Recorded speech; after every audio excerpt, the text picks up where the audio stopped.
viewers, and welcome. Today we are going to talk about matters arising from the purported BoT meeting that was held a few days ago, and also the statement of the Rivers State Commissioner of Environment. Let's start by first talking about the purported BoT meeting that was held, but based on section 32, subsection 11, there was no BoT meeting held. And I'll not just quote the section, I'll go further to prove that there was no BoT meeting. It was just a gathering of some BoT members. And let me go further to read that section. Just follow me carefully. Now, section 32, subsection 11 of the PDP Constitution as amended 2017 reads, the quorum of the Board of Trustees shall be two-thirds of the members drawn from at least two-thirds of the states in the federation, and simple majority shall pass any motion. Now, I want us to underline the word two-thirds majority, two-thirds members. Let me go further to explain that the BoT is constituted of 126 members. And these 126 members, as at the time we conducted the investigation, the BoT is not fully constituted. So we have 108 members. And that 108 members, if you are looking at two-thirds of 126, that is 84 members. And if you are looking at two-thirds of 108 members, that is 72 members. Now, the last purported BoT meeting that was claimed to have held, the emergency meeting, how many members came? From my investigation, it was 36 members that attended the BoT meeting. That's to prove that there was no BoT meeting. Because let me read the definition of a quorum. According to a dictionary, they say the quorum means the minimum number of officers or members of a body that is required to be present at a given meeting, in bracket, as to transact business. So that meeting, as in the eyes of the PDP Constitution, section 32, subsection 11, there was no BoT meeting held. That is the first thing. And let's go further to some of the comments made by the BoT chairman after the BoT meeting, the press statement that was released. We are surprised that the BoT chairman found his voice that he lost in 2022 when the South was agitating for the presidency to be zoned to the South. He was the board secretary, he was the BoT secretary. He did not come out to say no, based on section 3C of our PDP Constitution, the party presidential candidate should come from the South. He lost his voice. But today, he has found his voice, asking the NWC to obey zoning, as the NWC to abide by the Constitution. Let me ask the BoT chairman, whose interest is he protecting? Whose script is it playing out? That is the question I want to know. Whose script is he playing out? And I will say that. He said the NWC is undermining the Constitution and the confidence and trust of members. It is the other way around. It is the BoT chairman that is undermining members' confidence and undermining the PDP Constitution for convening an illegal, making statement after an illegal BoT meeting, because he couldn't raise the quorum to the 72 members that is needed to transact business of the day. So why is he making statement? The BoT ought not to come out publicly to address issue, that internal issue.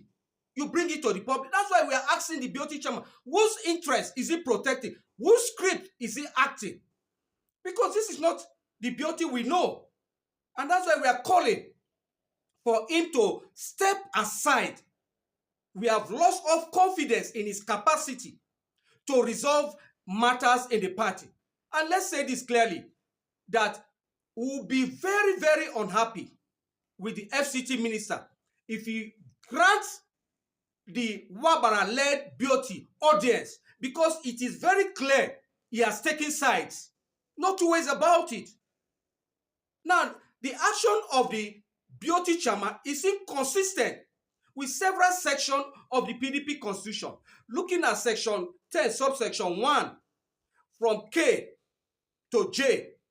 Looking at section 58, subsection 2, K. But I'll read some of these sections. So we'll see that the PDP BoT chairman has infringed on some section of the constitution. Follow me to see some of the section. Let me read it out for clarity so members will understand that the BoT chairman is not working in the interest of the party. Now, section 10, subsection 1, let me take us to 1F. He said, observe discipline, behave honestly, and carry out loyally all decisions of the majority.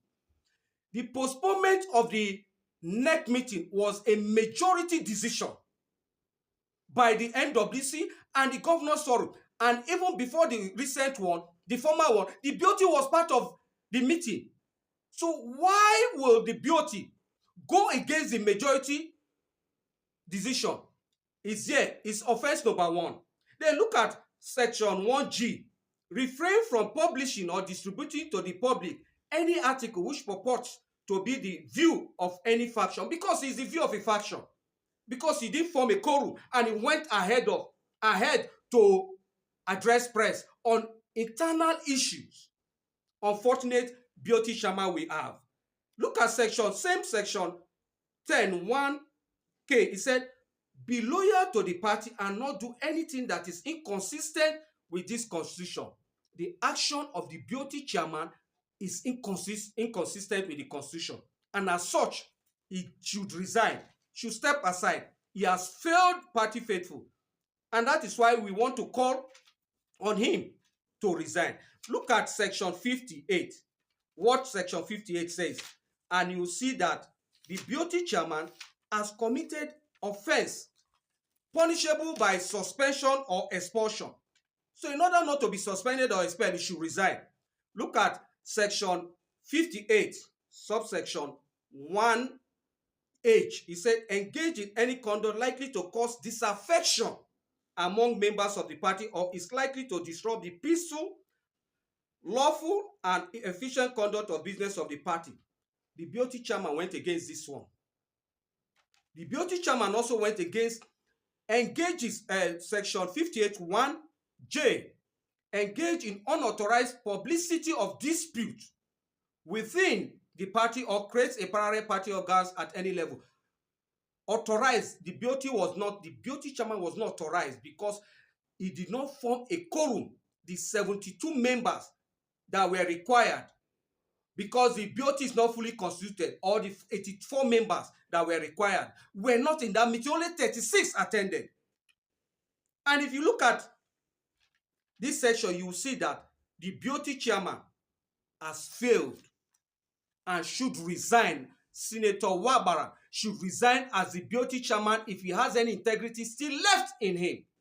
He could not find his voice in 2022 that has led to the party facing internal wrangling presently. But today, because of interest he is protected, he has come out to speak. And also, it is very laughable for the BoT chairman to direct the North Central to convey and produce IU's replacement.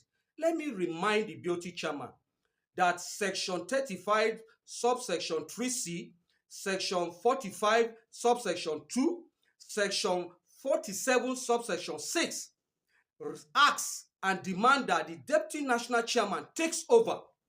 The acting national chairman is the highest ranking member of the party from the northern region. Ambassador Damagu is the highest ranking member of the party from the north, and he has taken over as the acting national chairman. That is the constitution. And let me go further to say this. The constitution in section 47, subsection 2 is clear, and section 67, subsection 2, that the NWC members, national officers, can only be elected at the National Convention. I will not just stop at quoting them. Permit me to read those sections. because of our members that some leaders are trying to deceive. Now, section 47, subsection 2 says, the election of national officers shall, that was the statement, be at the national convention, while that of those at the lower levels shall be at the respective congresses. That is section 47, subsection 2.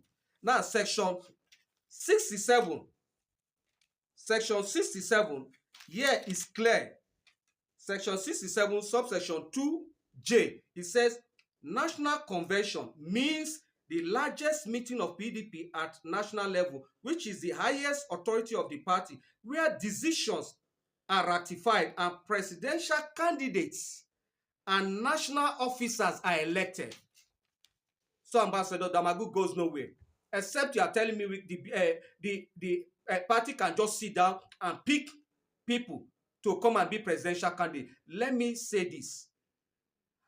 The PDP constitution did not delegate. There are two powers that the PDP constitution refused deliberately to delegate. That is, number one, is the amendment of the constitution. The PDP constitution refused to delegate that power to even the NEC. It is the constitutional right of the convention alone. Is the exclusive list. It's in the exclusive list of the PDP constitution. It is also exclusive for a national official to be elected at the convention. So we want PDP members to know, if the leaders that are coming to address press and make statements are not reading their constitution, we want PDP members to know and understand the fact that Damagum is sitting on that seat constitutionally, morally, and legally. I want to round up by commending the acting national chairman. He has proven to be a worthy national chairman, and not just a worthy national chairman, but an elder in the party, to say that he did not respond to the BoT chairman. Imagine if the acting national chairman respond to the BoT chairman, what the party will look like in the eyes of Nigeria.